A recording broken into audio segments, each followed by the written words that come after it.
واقعہ کربلا کے بعد جب حسین بن علی اور ان کے ساتھی شہید ہو گئے تو خواتین اور بچوں کو قیدی بنا کر پہلے کوفہ اور پھر شام لے جایا گیا۔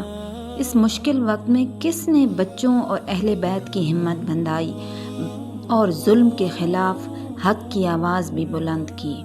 جی ہاں، میں بات کر رہی ہوں حضرت زینب رضی اللہ تعالیٰ عنہ کی، جو حضرت علی اور حضرت فاطمہ الزہرا کی بیٹی اور حضرت حسن اور حضرت حسین رضی اللہ تعالیٰ عنہ کی بہن تھیں۔ آپ رسول اللہ صلی اللہ علیہ وآلہ وسلم کی نواسی تھیں۔ آپ کی پیدائش تقریباً 5 یا 6 ہجری میں مدینہ منورہ میں ہوئی۔ آپ علم، تقوی، صبر، عبادت اور فصاحت زبان میں مشہور تھیں۔ آپ کا نکاح عبداللہ بن جعفر سے ہوا، جو نہایت سخی اور نیک صحابی تھے۔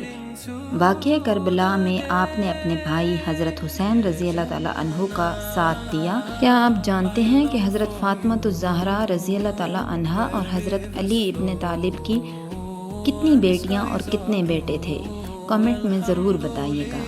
اگر آپ اہل بیت کی سیرت پر مزید مستند ویڈیوز دیکھنا چاہتے ہیں تو ویڈیو کو لائک کریں، شیئر کریں اور چینل کو سبسکرائب کرنا نہ بھولیں۔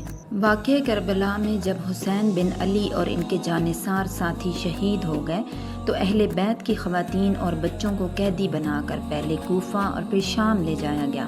اس کٹھن وقت میں حضرت زینب رضی اللہ تعالیٰ عنہ نے ہمت نہیں ہاری۔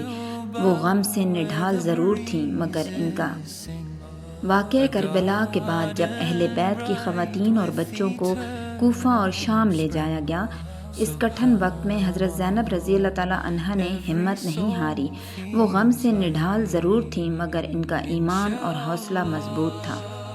شام میں قیدیوں کو دربار میں پیش کیا گیا تو حضرت زینب نے نہایت جرأت اور حکمت کے ساتھ ایسا خطبہ دیا جس میں اللہ کی حمد و ثنا بیان کی، ظلم کی مذمت کی اور اہل بیت کے مقام کو واضح کیا۔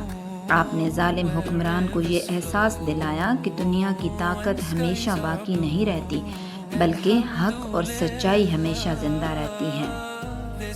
تاریخی روایات کے مطابق آپ نے فرمایا کہ تم اپنی پوری کوشش کر لو مگر ہماری یاد اور حق کے پیغام کو کبھی مٹا نہیں سکو گے۔